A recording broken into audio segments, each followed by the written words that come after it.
नमस्कार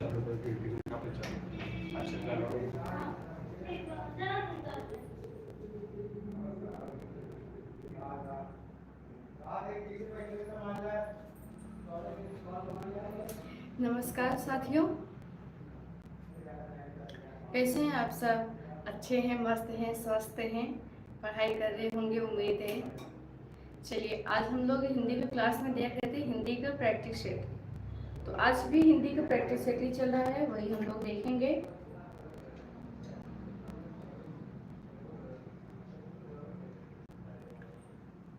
अच्छा, माइक नहीं था, इसकी वजह से आवाज़ नहीं जा रही होगी। नमस्कार साथियों, कैसे हैं आप सब? अच्छे हैं, उम्मीद है अच्छे होंगे, स्वस्थ होंगे, मस्त हैं, पढ़ाई कर रहे होंगे। तो हम लोग हिंदी की क्लास में देख रहे थे हिंदी का प्रैक्टिस सेट। तो हम लोग वही देख रहे थे, आज वही देखते हैं।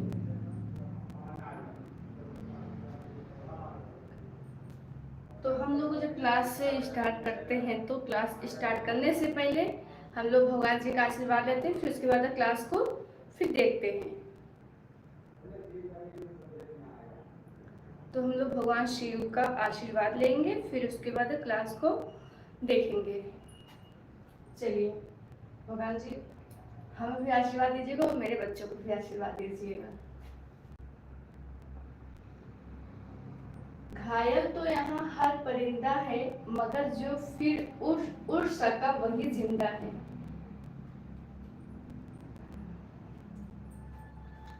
घायल तो यहाँ हर परिंदा है, मगर जो फिर से उड़ सका वही जिंदा है।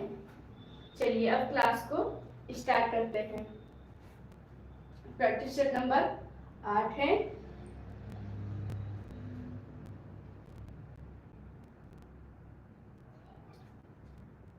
सवाल भी आप लोगों के सामने, आंसर भी आप लोगों के सामने है, तो आंसर आप लोग भी बताएंगे। क्वेश्चन ये है, वर्णों के समुदाय को क्या कहते हैं? वर्णों के समुदाय को क्या कहते हैं? वर्णमाला, सर्वनाम, विशेषण, क्रिया। वर्णों के समुदाय को क्या कहते हैं? तो कहते हैं वर्णमाला।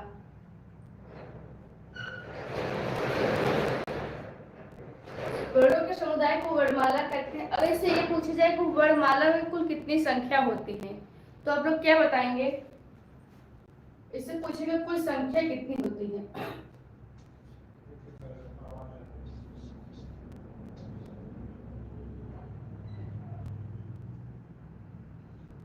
कुल संख्या 52 होती है। वर्णमाला की कुल संख्या 52 होती है। अगर पूछेगा स्वर की कुल संख्या कितनी होती है, तो आप लोग बताएंगे 33। अगर स्वर का पूछेगा तो 11 बताएंगे, और व्यंजन पूछेगा तो 33 बताएंगे।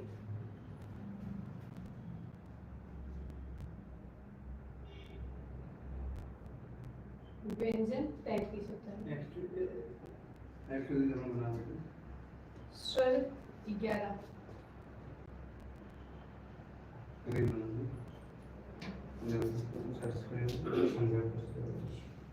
वॉइस क्लियर है?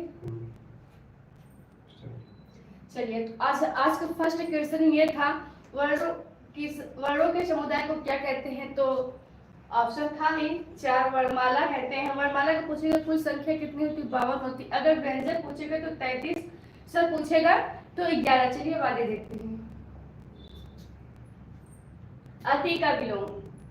दूसरा क्वेश्चन है अति का विलोम। दूसरा क्वेश्चन ये है, अति का विलोम। ऑप्शन है न्यून, बहुत, अल्प, अधिक। तो देखते हैं, न्यून मीन से अधिक होता ही है। न्यून मीन से अधिक, कम ज्यादा। न्यून मीन से अधिक होता है। बहुत मीन से अगर ज्यादा होता है तो इसका विलोम होगा कम। बहुत का कम होगा, तो अति का अल्प। एकदम सही चलो, खूब अच्छे समझ में करो। चलिए, अति का विलोम है, ऑप्शन दिया गया था। तो न्यून मीन से अधिक होता है, न्यून का विलोम अधिक होगा। बहुत मीन से अगर ज्यादा होगा तो फिर कम होगा, बहुत का ज्यादा का कम भी होगा। अल्प, अति का अल्प होगा।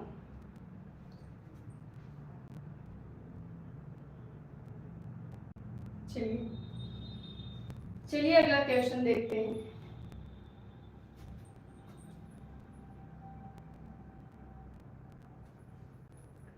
निम्नलिखित शब्दों में से स्त्रीलिंग शब्द को पहचानिए। संसार, गौरव, समुदाय, अश्विनी। क्वेश्चन आप लोगों के सामने है, आंसर भी आप लोगों के सामने, आंसर भी आप लोग ही बताएंगे।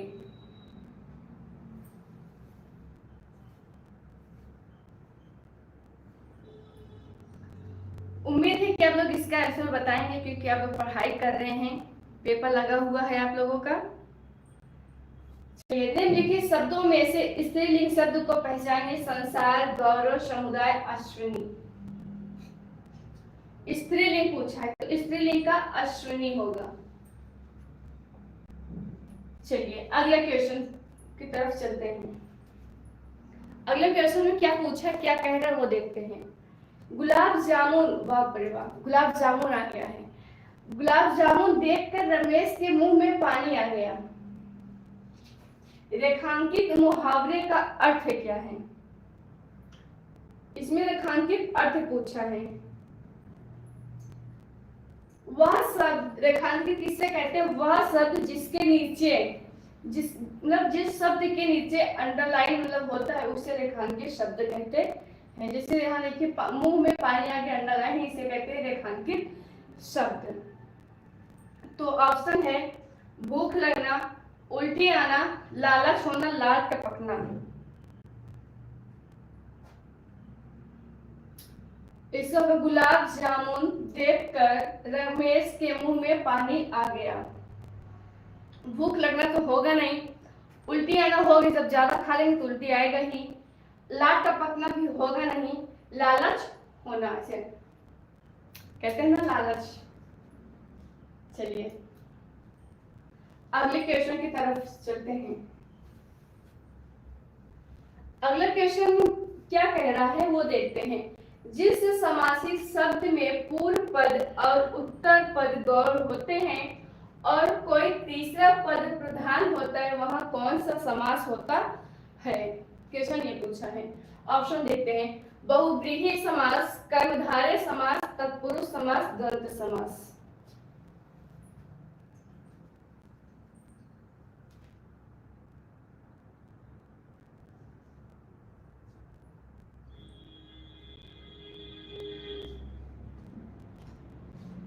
चलिए कर्मधारय समास होगा, उत्तर पद प्रधान होगा। इसमें कर्मधारय उत्तर पद प्रधान होगा।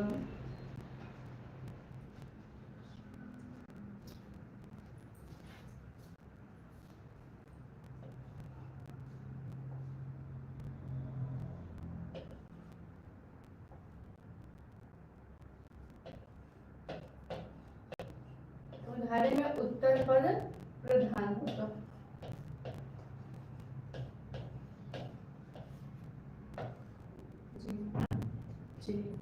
द्वंद्व समास में दोनों पद प्रधान होता है।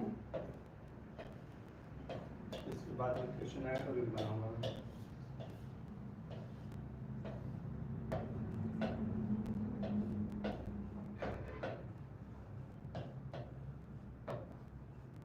इसमें दोनों पद प्रधान होता है। ऑप्शन नंबर ए बहुव्रीहि समास।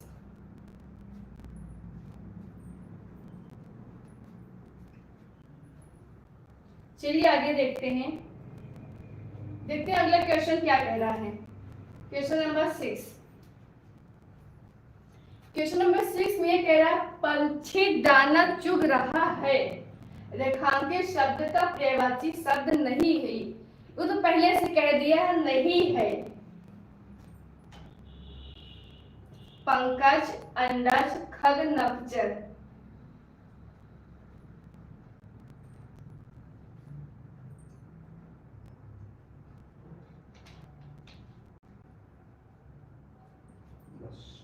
एक आंसर मुझे पता है, आराम से मुझे क्वेश्चन का हिंदी समझने की कोशिश करो बस।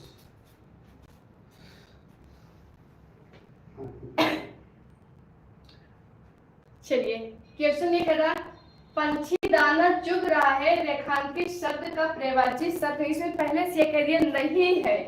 ऑप्शन है पंकज, अंडज, खग, नभचर। बताइए इसका आंसर। चलिए, नभचर किसे कहते हैं? पक्षी को भी कहते हैं, सॉरी चिड़िया।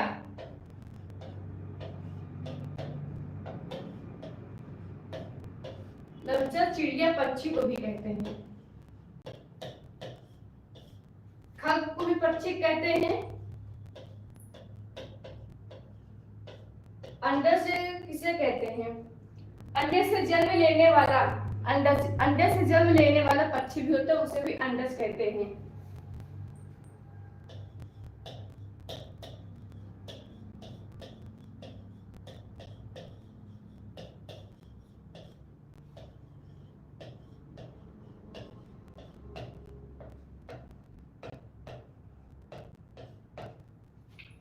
ये तीन तो होंगे नहीं, तो बचा क्या? पंकज। इसमें नहीं पूछा है तो पंकज होगा। अब पंकज का पर्यायवाची क्या होता है? कमल, नीरज, सरोज, ये सब क्या है? पंकज के पर्यायवाची शब्द हैं। पुष्कर भी है, पुष्कर, नीरज, जलज,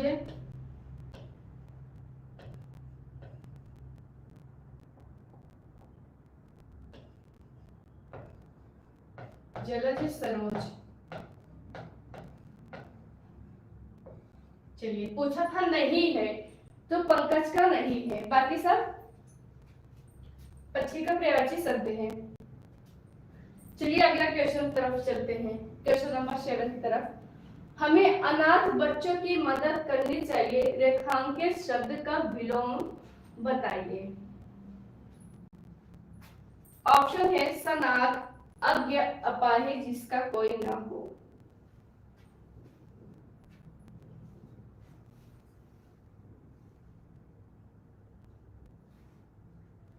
चलिए, अनाथ का सनाथ होता है, ऑप्शन नंबर ए राइट। चलिए अगला क्वेश्चन तरफ। जिसकी पहले से कोई आशा ना हो के लिए एक शब्द है। अप्रत्याशित, आशातीत, आशाजनक, प्रत्याशित। इसमें ये पूछा है ना हो, पहले से कह दिया है ना हो, तो ऑप्शन नंबर ए। चलिए अगला क्वेश्चन। जिसका संबंध अध्यात्म से है के लिए एक शब्द।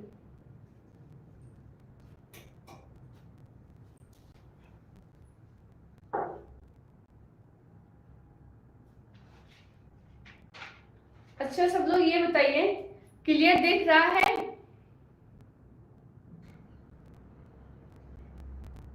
इसमें तो क्लियर दिख रहा है, वॉइस भी ठीक ही है। चलिए कौन सा अभी होगा? जिसका संबंध अध्यात्म से है के लिए एक शब्द। आध्यात्मिक, धार्मिक, शास्त्रीय, नैतिक।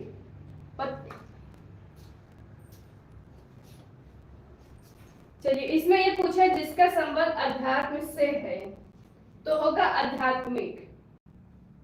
ऑप्शन नंबर ए सही होगा।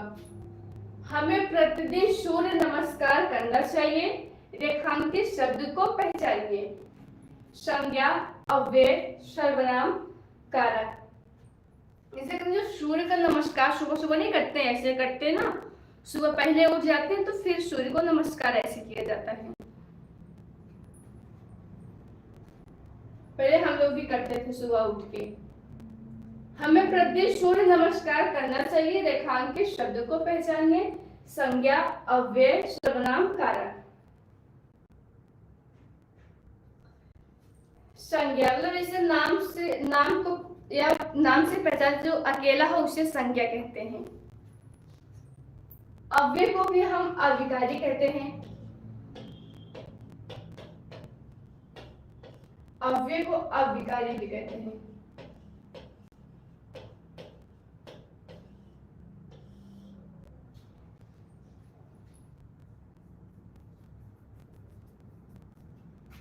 Option number B. चलिए क्वेश्चन नंबर 11 की तरफ चलते हैं। क्वेश्चन नंबर 11 में क्या पूछे वो देख लेते हैं। मिलाप शब्द में कौन सा प्रत्यय है? मिल, आप, अप, लाप। अगर जैसे शब्दांश के जो शब्दांश है, शब्दांश के पीछे वाले शब्द को शब्दांश के पीछे जो शब्द को हम प्रत्यय कहते हैं, आगे शब्द को उपसर्ग कहते हैं। तो इसमें पूछा मिलाप, ऑप्शन नंबर ए आप आ रहा है ना, ऑप्शन नंबर बी।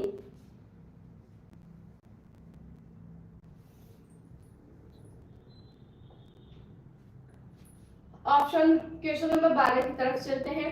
करुण रस का अस्थायी भाव होगा। ये क्वेश्चन बहुत ही इंपॉर्टेंट है, ये एग्जाम में पूछा गया है और एग्जाम में पूछा जाता है। करुण रस का अस्थायी भाव है क्रोध, शोक, उत्साह, विस्मय।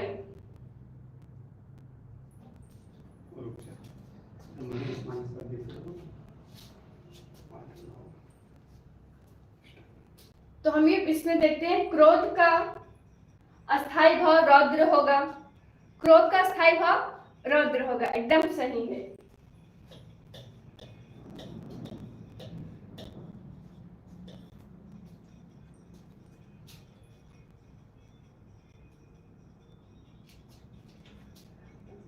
उत्साह का वीर होगा, उत्साह का वीर होगा। उत्साह का अस्थायी भाव वीर। विस्मय का अद्भुत, विस्मय का अस्थायी भाव अद्भुत।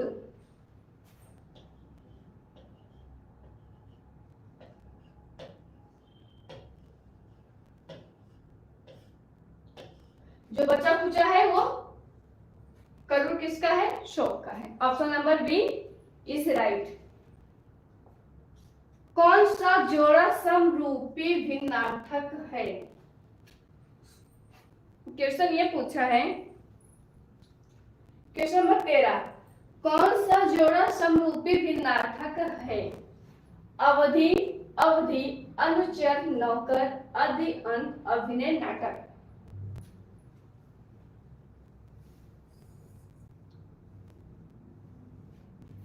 अच्छा है, एक इस अली का अर्थ क्या होता है और इस अली का अर्थ क्या होता है?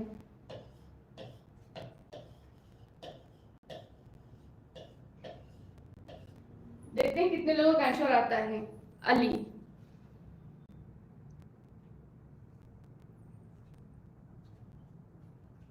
तो इस अली का अर्थ होता है भौरा।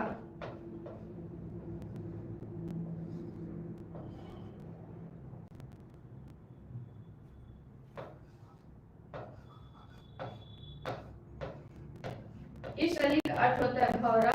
इस अली का अर्थ होता है सखी।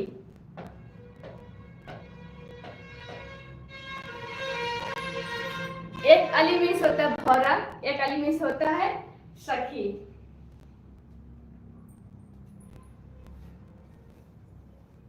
इस अवधि में से होता है समय के अंतराल। इस अवधि में से होता है अवध की भाषाएं। इस अवधि में से होता है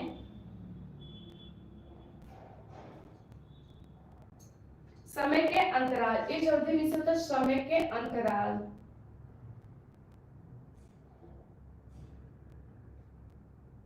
समय के अंतराल। इस अवधि में से होता है अवध की भाषाएं।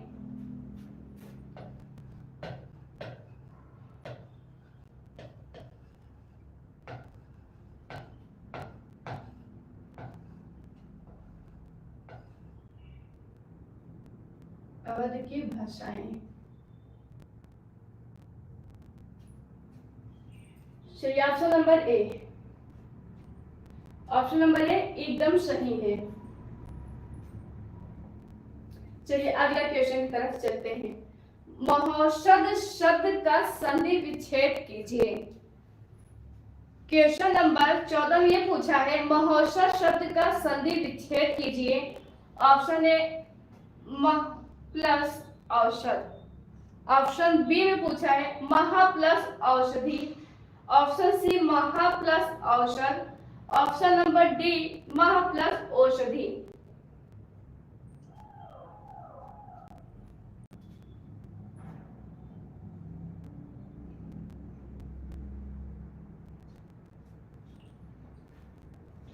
संधि विच्छेद भी एग्जाम में, ये सब क्वेश्चन एग्जाम में पूछा जाता है, तो बताइए इसका आंसर क्या होगा, वो हम देखते हैं। आराम से चलिए बताइए, देखते हैं कितने लोगों का आंसर एकदम सही आता है, वो हम देखते हैं। हाँ, option number C is right. ये वृद्धि संधि है, वृद्धि और संधि है।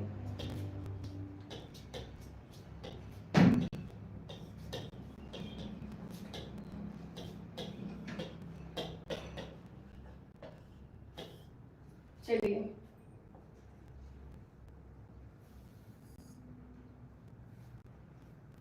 क्वेश्चन नंबर 15 की तरफ चलते हैं।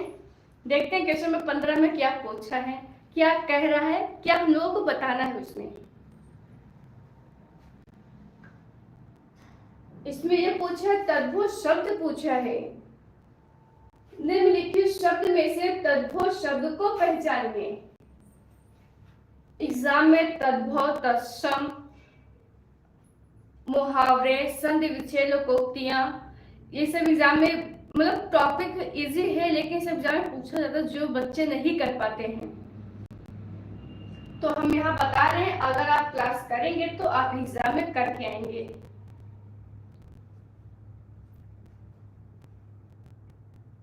अगर आप इसे नोट करते हैं, हाँ नोट करते हैं, नोट करेंगे और एग्जाम जाकर एग्जाम दे के आएंगे ना, फिर अगर नोट से खोलेंगे, अगर इसमें ना मैच करेगा ना, तब बताइएगा।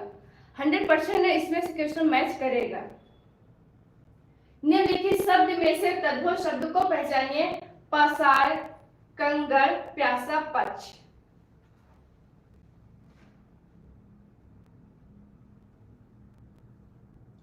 इसने पूछा है, तद्भव शब्द पूछा है।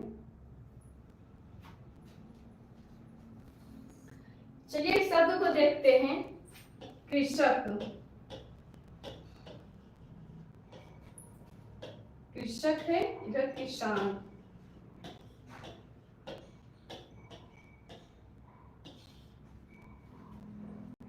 कृषक है, तत्सम है, किसान तद्भव शब्द है। कृषक तत्सम शब्द है, किसान तद्भव।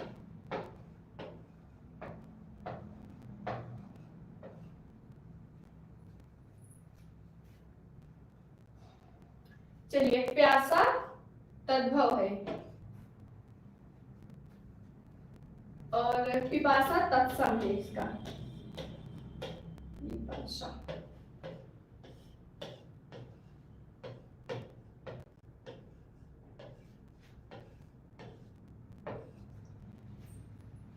चलिए अगले क्वेश्चन की तरफ चलते हैं।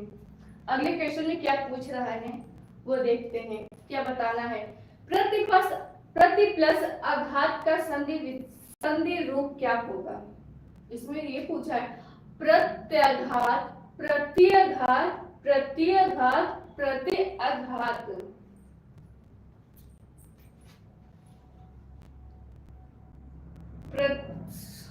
प्रति प्लस आघात का संधि रूप पूछा है। ऑप्शन नंबर 1 होगा, सही है ना।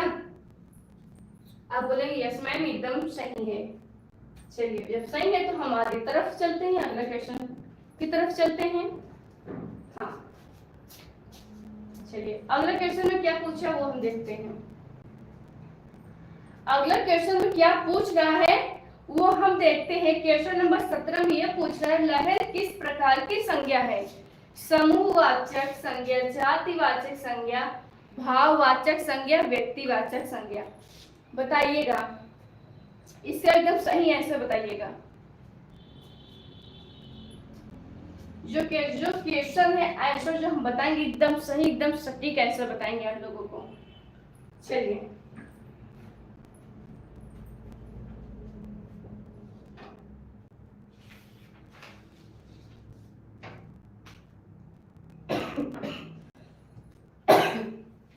इससे पूछे लहर किस प्रकार की संज्ञा है। समूहवाचक में देख लेते हैं।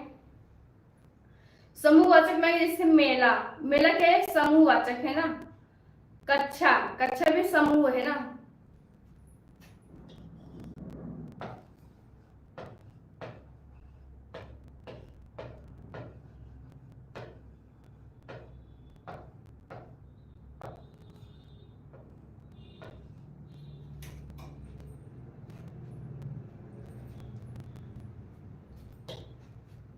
परिवार क्या है, परिवार भी एक समूहवाचक है। बोलेंगे आप लोग, बोलेंगे हाँ, परिवार भी एक समूहवाचक है। चलिए, इसे पूछा भाववाचक। भाववाचक किसे कहते हैं, जो चीज महसूस किया जाता है उसे भाववाचक कहते हैं। जैसे बीमारी, इसमें क्या होता है, महसूस करना।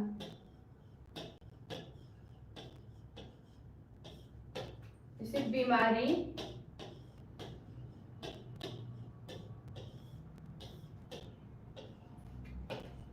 प्रेम, इससे क्या है, इसे महसूस किया जाता है। अच्छा, व्यक्तिवाचक में देखते हैं। व्यक्तिवाचक किसे कहते हैं, जो दुनिया में अकेला हो उसे व्यक्तिवाचक कहते हैं। जो दुनिया में अकेला हो।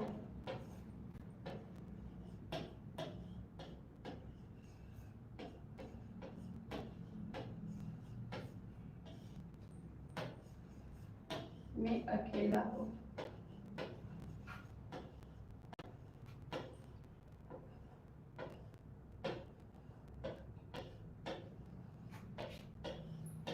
उसे भाववाचक, व्यक्तिवाचक कहते हैं। जैसे राम, आप बोलेंगे राम व्यक्तिवाचक, ये मतलब नाम राम नहीं, भगवान जैसे राम कोई नहीं होगा, तो राम अकेला है। और एक गंगा, गंगा भी व्यक्तिवाचक है।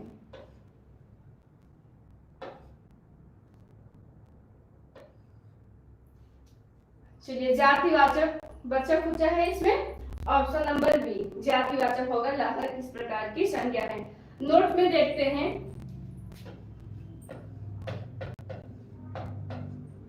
इसे जितनी प्राकृतिक आपदा होगी वो सब जातिवाचक संज्ञा होगी। ये क्वेश्चन एग्जाम में पूछा जाता है।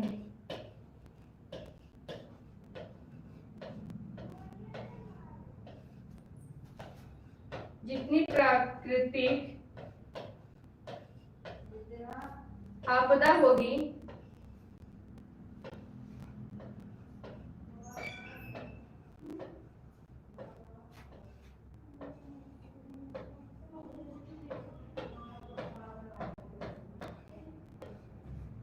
जितनी प्राकृतिक आपदा होगी सब क्या जातिवाचक संज्ञा है।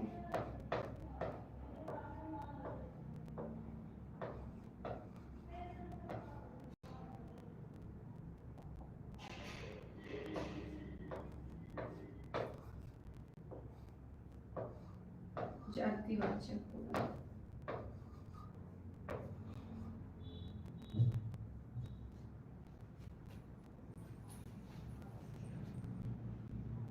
चलिए, अगले क्वेश्चन की तरफ चलते हैं। क्वेश्चन 18, क्वेश्चन नंबर 18 में क्या पूछ रहा है,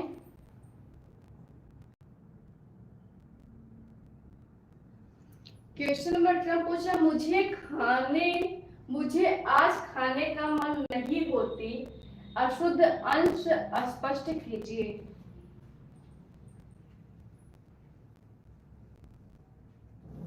इसमें अशुद्ध तो यही है, नहीं होती, होती। ऑप्शन है मुझे, ऑप्शन बी है आज, ऑप्शन सी है खाने का, ऑप्शन नंबर डी मन नहीं होती है।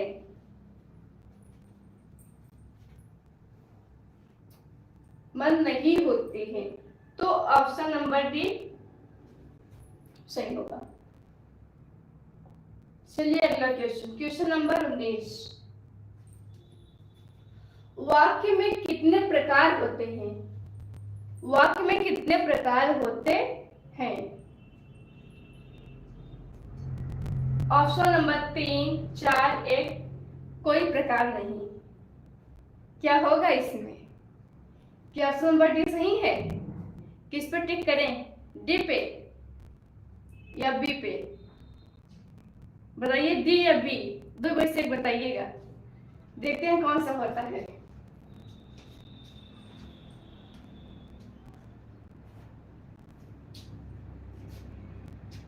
पहले हम ये देख लेते हैं वाक्य कितने प्रकार होते हैं, फिर उसके बाद देख तब पता चल जाएगा कि ऑप्शन नंबर बी सही है या डी सही है। सही बात है ना? चलिए, सरल को ही साधारण वाक्य बोलते हैं। एक है सरल वाक्य, सरल को ही हम साधारण वाक्य बोलते हैं।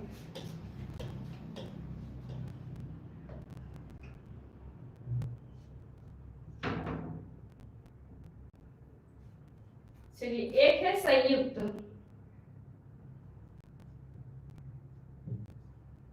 संयुक्त वाक्य। एक है मिश्र वाक्य। इसे क्या करते हैं, नंबरिंग कर लेते हैं। Number 1, number 2, number 3। कितना हुआ? 3। Option number A.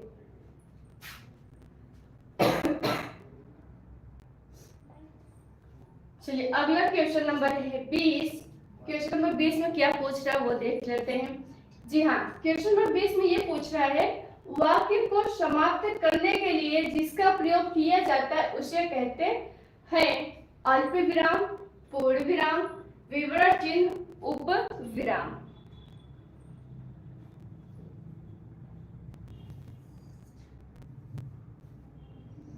इसमें क्वेश्चन में ये पूछा है, वाक्य को समाप्त करने के लिए जिसका प्रयोग किया जाता है। जब क्वेश्चन कंप्लीट हो जाता है तो किसका चिन्ह, किसका विराम का प्रयोग होता है। पहले देखते हैं उप विराम। उप विराम ऐसे होता है,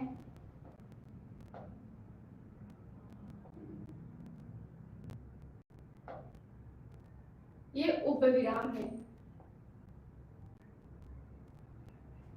विवरण चिन्ह ऐसे होता है, ये विवरण चिन्ह है। अल्प विराम ऐसे होता है। बचा कुचा क्या है? पूर्ण विराम। Option number B. जब क्वेश्चन समाप्त हो जाता है तो किसका चिन्ह लगता है? पूर्ण विराम का लगता है ना, तो ऑप्शन नंबर बी, पूर्ण विराम। ये क्वेश्चन में पूछा गया सवाल है, अब पूछा जाता है, पूछा जाएगा। माता पिता लोहे के चने चबाकर बच्चों को पढ़ाते हैं, रेखांकित मुहावरा का अर्थ स्पष्ट कीजिए। बहुत कठिनाई झेलना, अस्पष्ट बात करना, बहुत ही विश्वास रखना, बहुत ही आशा रखना।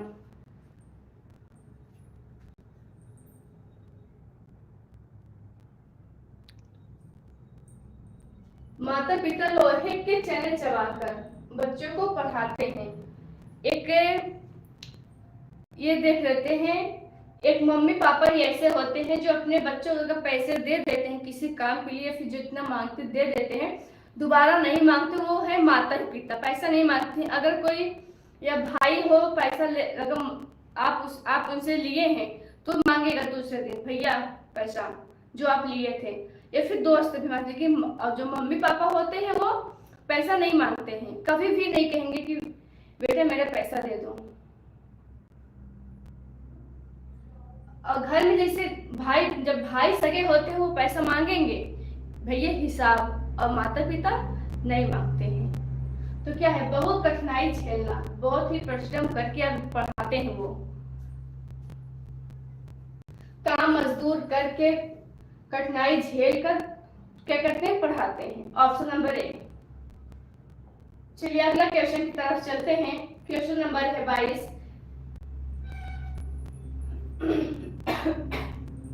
जहां एक ही, क्या पूछे, जहां एक ही वर्ड बार बार आवृत्ति हो वहां अलंकार होगा। यमक अलंकार, अनुप्रास अलंकार, श्लेष अलंकार, उपमा अलंकार।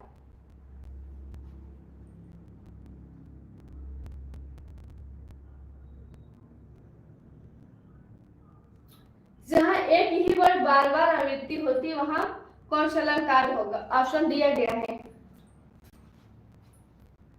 जैसे जब बार बार कोई शब्द आता है तो क्या होता है? अनुप्रास अलंकार होता है।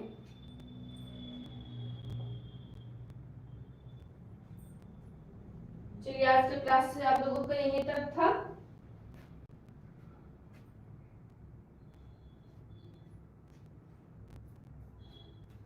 मुझे उम्मीद है कि आज की क्लास आप लोगों को पसंद आया होगा।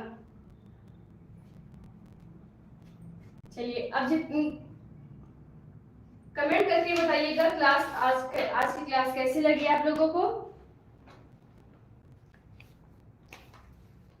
प्लीज एक छोटी सी रिक्वेस्ट ये है आप लोगों की कि क्लास को शेयर कर दीजिएगा अपने दोस्तों को, ताकि सब लोग क्लास को देख लें और अच्छे से पढ़ लें। एग्जाम लगा हुआ है आप लोगों का।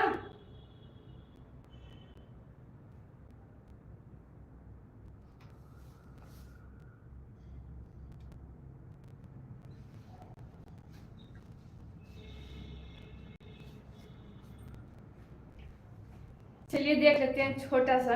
एक क्लास से पीछे कर दो, एक क्लास ऊपर से।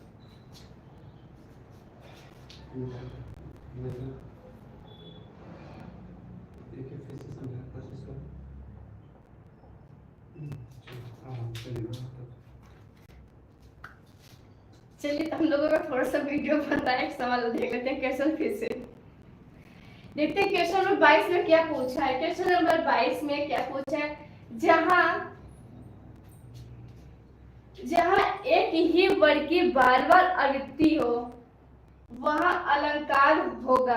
यमक अलंकार, श्लेष अलंकार, अनुप्रास अलंकार, यमक अलंकार, उपमा अलंकार।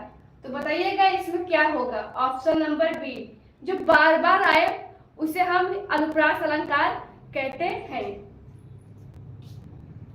चलिए देखते हैं। हम ये बोले थे छोटी सी लाइन देखते हैं, मान लीजिए शायरी के रूप में। रोकर मुस्कुराने का मजा ही कुछ और है। रोकर मुस्कुराने का मजा ही कुछ और है। जिंदगी में कुछ खोकर पाने का मजा कुछ और है। जिंदगी में हार जीत तो लगी ही रहती है, लेकिन हार के जीतने का मजा ही कुछ और है। सही बात है ना? आज हारे हैं तो कल जीतेंगे। एकदम सही। आज हारे हुए हैं तो कल जीतेंगे।